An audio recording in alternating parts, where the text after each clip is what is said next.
For Taurus. Yes, Taurus ako. Taurus ka? Oo. Tama na lang.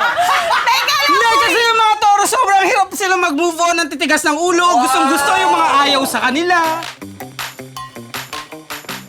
Ako, sobrang nakaka-proud. This is like a career high for me. Speaking of films, I am with writer, spoken word artist, singer, actor, everything.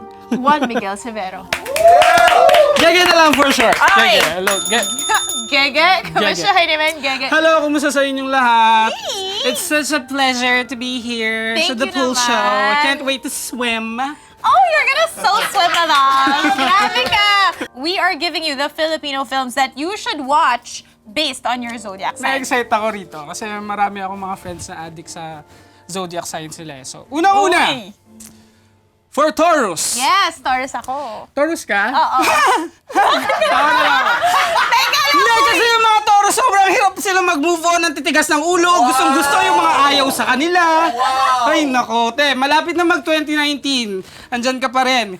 Kaya para sa akin, ang dapat mong panoorin ay Excess Baggage. Baka makatulong.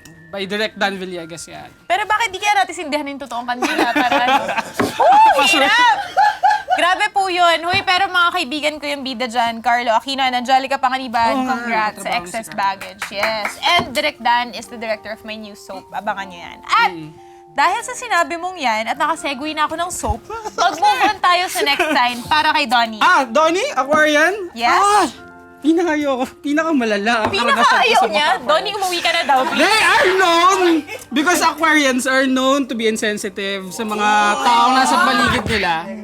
Tsaka hindi mo minsan alam kung ano talagang gustong ginagawa niyan kasi sabi nila parang they take the shape of their container. Eh. So, Sabi, parang hindi mo alam tubig, kung ganun ganun. talaga Wow. sila in person. Alam mo So dahil insensitive, dapat ang panoorin ay... Oo, kasi eto sabi nga ni Bujoy, oh yes, kaibigan mo ako.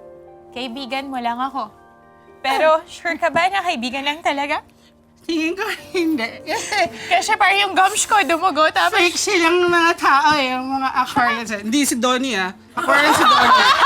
Pero yung mga... sino bang kilala mong Aquarian? Bati natin batiin right now. Well, masaya na siya ngayon. Pero gusto ko lang sabihin. X-Jar! X-Jar! X-Jar!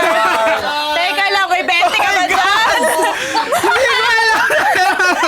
May 20 ka ba dyan? Di ba pumalit? Sukulan Yes, na lang may ako. suklito. Yes, sir. Oo eh. Sir, bali, ang change niyo po ay 80 pesos. Thank you, thank you. Hindi ko muna ilalabas, papasok sa wallet, Oo, baka mukhang kinailangan. makakarami tayo.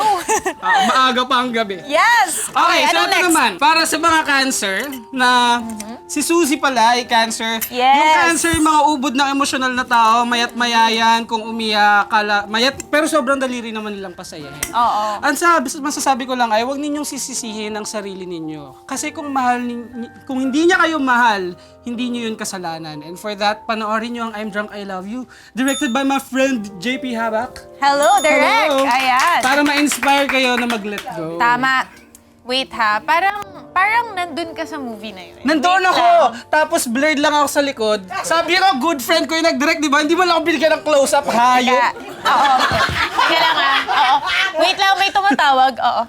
Hello, Direk. Oo. May sinasabi po siya. Aaron, para sa'yo to. Pisces. For Pisces, teka, kapag kay Aaron, dapat damahin natin yung bolang kristal eh. Ito na. Ha!